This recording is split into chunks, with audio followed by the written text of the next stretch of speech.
So 2 Samuel chapter 2 is what we're going to talk about today. In this chapter, of course, the King Saul and most of his sons are dead. But we're not going to get Israel jumping for joy for David either. They're not quite there yet to accept him. So David is anointed king in Judah, not all Israel, just the tribe of Judah. Ishbosheth becomes the king of Israel. That's actually the only remaining son of Saul.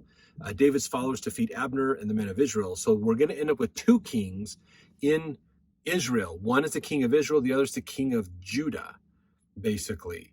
And kind of prescience for what happens in the future with Jeroboam and Rehoboam. But they have two kings and their forces end up fighting each other basically at some point. So kind of a civil war, if you will, in the nation of Israel. Verse 1, and it came to pass after this that David inquired of the Lord, saying, shall I go up unto any of the cities of Judah? And the Lord said unto him, go up. And David said, whither shall I go up? And he said, unto Hebron. So David is praying to God, maybe even using a Urim and Thummim, possibly like he's done in the past. He's asking for revelation. So this is continuing revelation from God.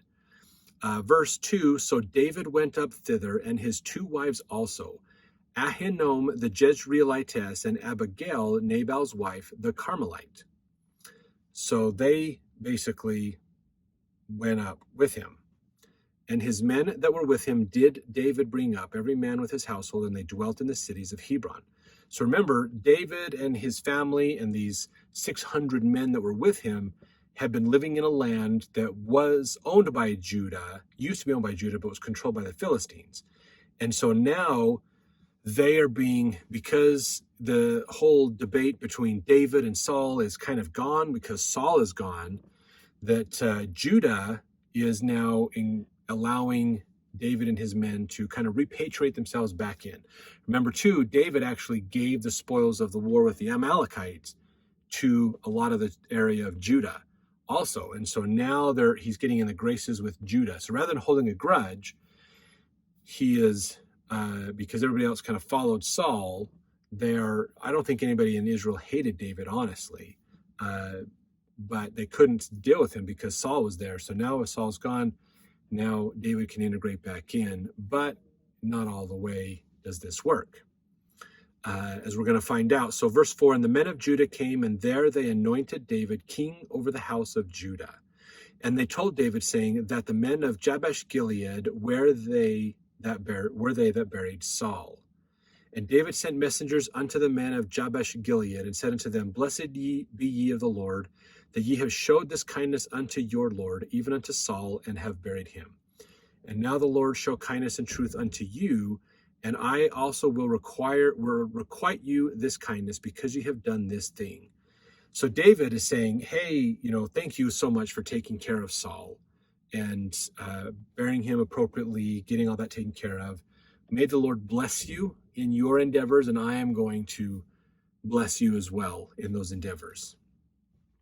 Verse 7, therefore now let your hands be strengthened, and be ye valiant, for your master Saul is dead, and also the house of Judah have anointed me king over them. But Abner, the son of Ner, the captain of Saul's host, took Ishbosheth, the son of Saul, and brought him over to Mahanaim, and made him king over Gilead, and over the Asherites, and over Jezreel, and over Ephraim, and over Benjamin, and over all Israel. Ishbosheth, Saul's son, was 40 years old when he began to reign over Israel, and reigned 2 years, but the house of Judah followed David. So Israel has no king. Typically it has been Israel, each of the tribes is kind of for themselves.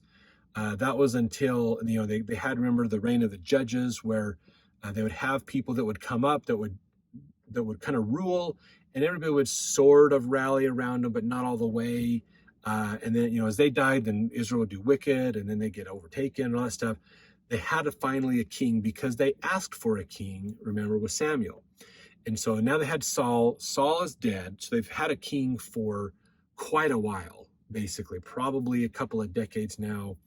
And that's helped to rally Israel together. But the tribes are still themselves. They still have their own identities, basically, and their peoples, even though they kind of had a king to rally with. But now they don't have a king. David comes in and is anointed king over Judah. And Judah, if you remember right, from the time of when Jacob gave the patriarchal blessing to his sons, Judah was given the right to rule for Israel.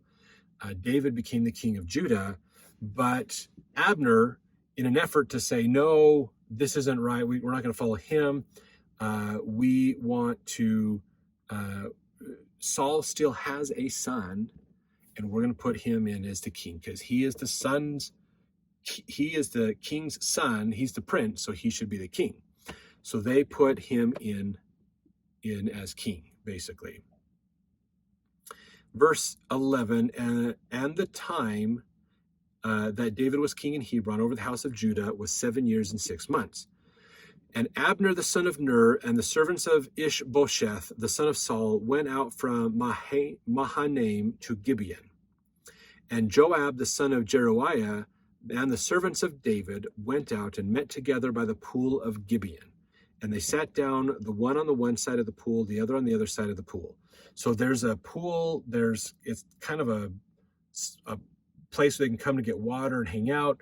There's kind of these two small groups of army that have come down to meet at the same place.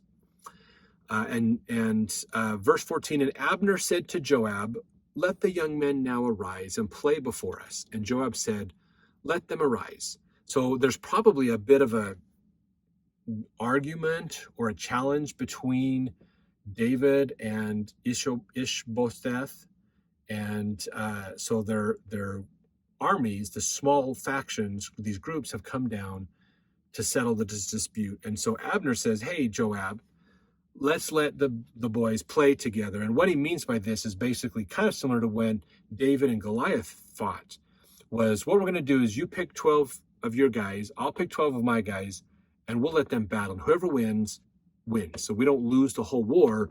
We're going to do a small skirmish, and that's going to determine the outcome for everything, basically. So Joab says, okay, that sounds good. So verse 15, then there rose and went over by number 12 of Benjamin, which pertained to Ishbosheth, the son of Saul, and 12 of the servants of David. And they caught everyone his fellow by the head, and thrust his sword in his fellow's side, so they fell down together. Wherefore that place was called Helkath Hazurim, which is in Gibeon. So here's the problem. The 12 boys go fight, and whoever wins out of these 12 boys determines who wins the war, basically. This is probably put in place. This sounds kind of strange to us. Hey, we want to fight each other, but you know what? We're going to pick 12 of our guys, and you pick 12 of your guys, and we're going to let them fight it out. And whoever wins, wins the whole battle. I think this is a bit of it sounds crazy to us, but I think in a way there's logic behind this, actually. Because if you think about it, if we go both to battle, thousands or hundreds or thousands against hundreds or thousands against thousands, lots of people are going to die, and we can't do this. I mean, think about it. When all the men are dead because you keep fighting too often, you run out of your scarce resource. You're going to have to wait for the young boys who are being born to raise up to be men so they can then go fight. So battles wasted a scarce resource for the people, basically. So this is a way to say, look, we need to settle this dispute, but we don't want to waste all our resources doing it. So we're going to do it this way, basically. I mean, it kind of sucks to be one of the 12 picked to do this, because you're kind of the sacrifice for everybody else. But it's like, hey, if you win, we're going to herald you guys. If you lose, we're all in trouble. So don't lose, basically. But this is probably a way to preserve resources and just realize it's futile to go to war with all of us, because we're just going to slaughter everybody and it's not going to work out. So let's save our resources and have a small skirmish that'll determine it, basically, is what they're doing. The problem with this one, as we learned in verse 16, was basically the 12 from one side, the 12 from the other, came together in battle, and they all died. So we have a stalemate. Neither side has won or lost, basically. So they said, well, that didn't work. Now the bigger armies have to go fight and take each other out. The thing we were trying to avoid is what's going to end up having to happen. Verse 17, and there was a very sore battle that day, and Abner was beaten, and the men of Israel before the servants of David. And there were 3 sons of Zeruiah there, Joab and Abishai and Asahel. And Asahel was a light of foot as a wild roe. So he was fast, basically. And Asahel pursued after Abner. So David's side, the men from King David's side, won the battle, basically. The big fight, lots of blood, lots of battle and death. But David's side was winning, and so the Abner, who was the chief captain, the general over the Israelite army, they're fleeing, basically. And so Asahel, in verse 19, pursued after Abner. In going, he turned not to the right hand nor to the left from following Abner. So Asahel has focused himself, I'm taking Abner out, basically. Verse 20, then Abner looked behind him and said, art thou Asahel? And he answered, I am. And Abner said to him, turn thee aside to thy right hand or to thy left, and lay thee hold on one of the young men, and take thee his armor.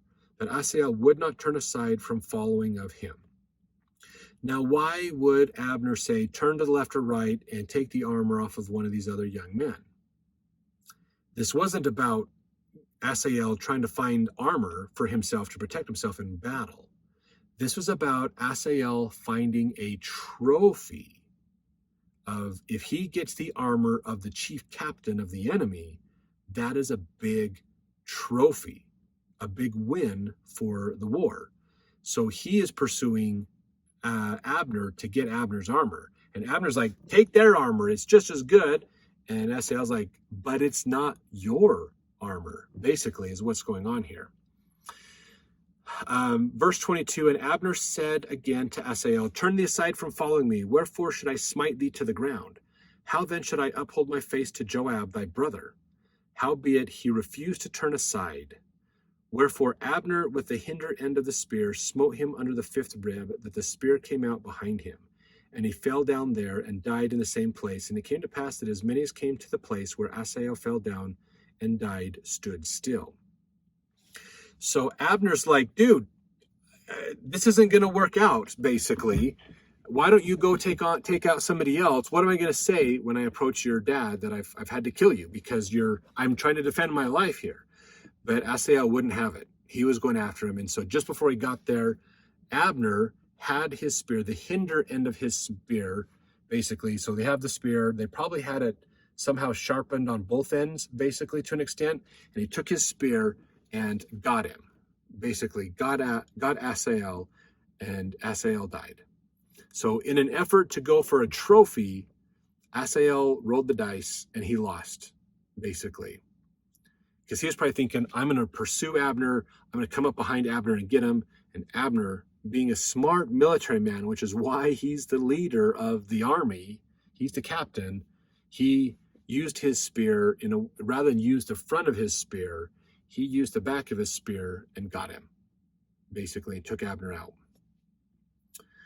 Verse 24, Joab also and Abishai pursued after Abner. So Joab saw his son die by Abner, and Asahel watched his brother die, so they're going after Abner. And the sun went down, and they were come to the hill of Ammah, that lieth before Giah by the way of the wilderness of Gibeon. And the children of Benjamin gathered themselves together after Abner, and became one troop, and stood upon the top of an hill. So Benjamin, remember, is where Saul came from. That's probably where Abner was from. They're rallying to protect him. Verse 26, then Abner called to Joab and said, shall the sword devour forever? Knowest thou not that it will be bitterness in the latter end? How long shall it be then ere thou bid the people return from following their brethren? So Abner's trying to convince Joab that this is a futile attempt. Fighting, revenge, going after people, it's not going to end good. This is a bad situation. And really, and if you've been in combat before and you're watching this, I'd love to hear your thoughts on what Abner's saying here, because I think there's a truth. And I think this is something that a lot of people realize when they go into combat or deal with war, is while sometimes we see war patriotically, that it is our duty to go and avenge the enemy and take them out and vanquish them and not avenge the enemy, but seek a vengeance on them, is kind of patriotic. And I think in a way, being in the military, defending the country is kind of seen as this patriotic thing to do. But yet when you get in the middle of war, it's a whole nother ball game. It's a whole nother ball of wax. And it's not fun. And when you're done, the only thing to be happy about is that you are still alive. But then you just see death and sorrow.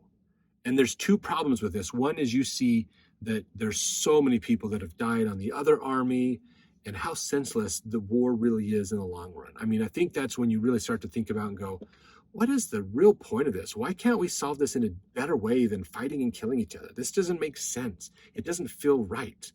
The other problem is then you see your friends dead. They were good people. They died. You get survivor's guilt. You have all these other problems. And the reality of war is post-traumatic stress syndrome, basically. It's a problem because war is bad. War is hard. It shouldn't be fought. It sometimes has to be fought, but it should not be fought, is really what it comes down to. But I'd love to get your thoughts. If you fought in combat, seen any combat yourself, I'd love to hear your thoughts and comments on what Abner's trying to use. Now, granted, Abner's trying to convince Joab of the realities of war to save his own skin, basically. Which I can see. I wouldn't necessarily argue that that's wrong for Abner to do. But it's just interesting, the argument he's trying to use here. Verse 27, and Joab said, as God liveth, unless thou hast spoken, surely then in the morning the people had gone up every one from following his brother.